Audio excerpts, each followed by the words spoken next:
Bismillahirrahmanirrahim. Assalamu alaikum everybody. I hope all of you are doing great and welcome back to my YouTube channel The Virtual Ma'am.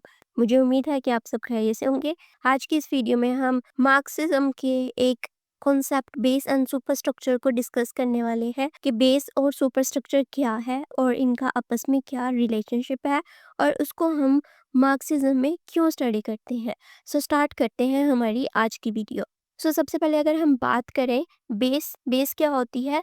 Base होती है किसी भी society की foundation, यानी कि इस base के अंदर मीन्स ऑफ प्रोडक्शन होते हैं, यानी कि किस तरीके से चीज़ें बनेंगी, लैंड, फैक्ट्रीज, मशीन्स, टूल्स, खाना कैसे बनेगा, खाना प्रोड्यूस कैसे होगा, फूड फैक्ट्रीज हो गई, यानी कि जितनी भी असेंशियल चीज़ें हैं जो एक ह्यूमन लाइफ को सस्टेन करने के लिए ज़रूरी हैं, वो सब के सब मीन्स ऑफ प्रोडक्शन में आ जाएंगी। उसके बाद हमारे पास आ जाता है रिलेशंस ऑफ प्रोडक्शन, यानी कि जो फैक्ट्रीज हैं, जो लैंड है, जो मशीन्स हैं, उनको कौन ओन करता है, वहाँ पे कौन काम करता है और कौन कंट्रोल करता है। यानी कि बेस में हो गई आपकी ग्राउंड रियलिटी कि कौन सा सिस्टम है, इकोनॉमिक कौन सा सिस्टम है जिसके तहत हमारी सोसाइटी काम करती है, कौन फैक्ट्रीज को ओन करता है, कौन वहाँ पे काम करता है, जो काम करता है उसको कितने पैसे मिलते हैं और जो ओन करता है किसी फैक्ट्री को उसको कितने ज़्यादा पैसे मिलते हैं, और इन सब चीज़ों की वजह से किस तरह की इकोनॉमिक कंडीशंस हैं जो वहाँ पे काम करता है, जो फैक्ट्री को ओन करता है। यानी कि बेस के अंदर हमारा पूरा इकोनॉमिक सिस्टम आ जाता है, जितनी भी हमारी क्लासेस एग्जिस्ट करती हैं सोसाइटी के अंदर। फॉर एग्जांपल, अगर हमारी सोसाइटी में कैपिटलिज्म है जो कि मार्क्सिज्म भी बात करता है, इसके अंदर फैक्ट्रीज को ओनर्स ओन करते हैं और वो ज़्यादा प्रॉफिट जनरेट करते हैं, और जो वर्कर्स वहाँ पे काम करते हैं उनको कम प्रॉफिट मिलता है। इसके नतीजे में क्या होता है, इस इकोनॉमिक सिस्टम से जो गरीब है वो गरीब होता रहता है और जो अमीर है वो अमीर होता रहता है। ठीक है, ये हमारा आ गया बेस। इसके बाद हमारा आ जाता है सुपर स्ट्रक्चर। सुपर स्ट्रक्चर में वो सब चीज़ें आ जाती हैं जो एक सोसाइटी के अंदर एक्स्ट्रा होती हैं, यानी कि नेसेसिटीज़ और एसेंशियल चीज़ों के बाद जो चीज़ें आती हैं जो ह्यूमन लाइफ के लिए ज़रूरी होती हैं, वो हमारी आ जाती हैं सुपर स्ट्रक्चर में।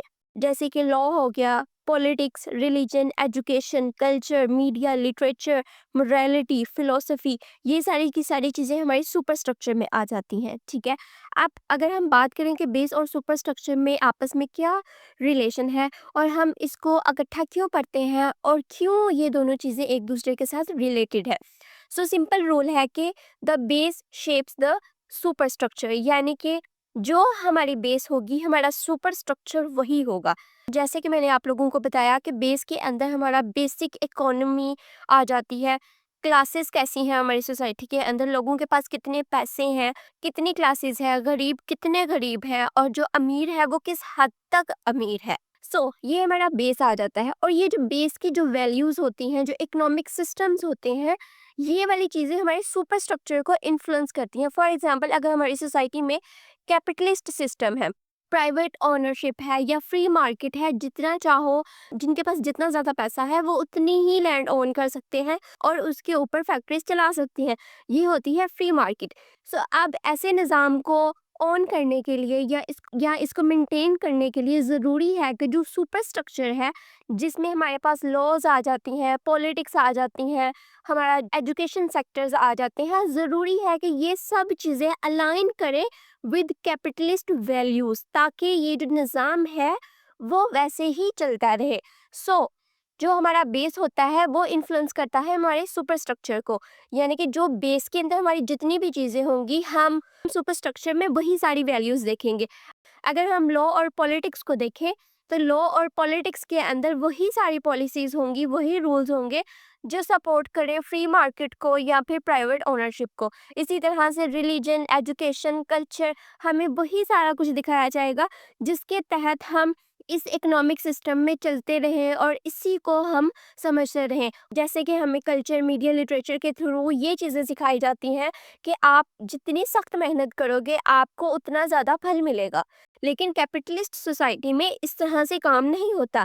जो हमारे वर्कर्स हैं वो दिन रात काम करते हैं, लेकिन उनको उतना उसका फ्रूट नहीं मिलता। सो इस तरह के नैरेटिव्स डिस्ट्रीब्यूट किए जाते हैं सोसाइटी के अंदर, ताकि जो लोग हैं वो उन कैपिटलिस्ट वैल्यूज़ के थ्रू काम करते रहें, वो उसको चैलेंज ना करें और वो यही सोचते रहे। फॉर एग्जांपल, अगर एक बंदा गरीब है, सारा दिन मेहनत करने के बाद भी अगर वो गरीब है, तो वो ये सोचता रहे कि कहीं ना कहीं मेरी ही मेहनत में गलती है, या शायद छोटे होते मैंने अच्छे से पढ़ाई नहीं की थी, काश मैं पढ़ लेता। जैसे फॉर एग्जांपल, आप कितने मजदूर हैं आदमी, हम अक्सर उनको एज अ एग्जाम्पल यूज़ करते हैं अपने बच्चों को दिखाने के लिए कि अगर तुम पढ़ाई नहीं करोगे तो तुम इस तरह से काम करोगे।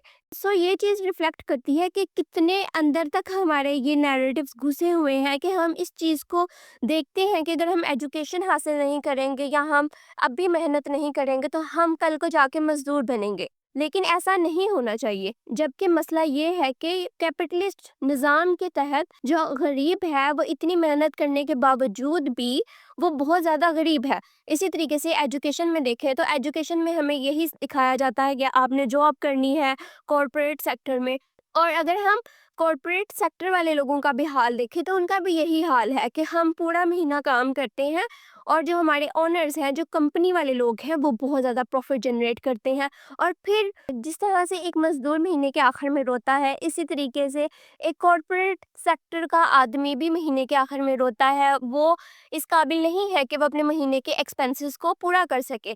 सो इस चीज़ से हमें पता चलता है कि मसला मेहनत में नहीं है, बल्कि इन नैरेटिव्स में है और इस इकोनॉमिक सिस्टम में है। सो मार्क्सिज्म में हम इन दो कॉन्सेप्ट्स को पढ़ते हैं कि किस तरीके से ये दोनों चीज़ें एक दूसरे को इन्फ्लुएंस करती हैं। होना तो ऐसे चाहिए था अकॉर्डिंग टू मार्क्सिज्म कि ये जो सुपर स्ट्रक्चर है इसको एक रेवोल्यूशन लेकर आनी चाहिए माशरे के अंदर। फॉर एग्जाम्पल, अगर लिटरेचर है तो उसको ऐसा लिटरेचर प्रोड्यूस करना चाहिए जो कैपिटलिस्ट सोसाइटी को चैलेंज करे। लेकिन होता ऐसे है हमारे माशरे के अंदर, जो बेस है वही most of the time super structure को इन्फ्लुएंस कर रही होती है, और सुपर स्ट्रक्चर के अंदर इतनी पावर ही नहीं होती कि वो बेस को चैलेंज कर सके। बहुत कम होता है कि हमारी सोसाइटी के अंदर रेवोल्यूशंस आती हैं।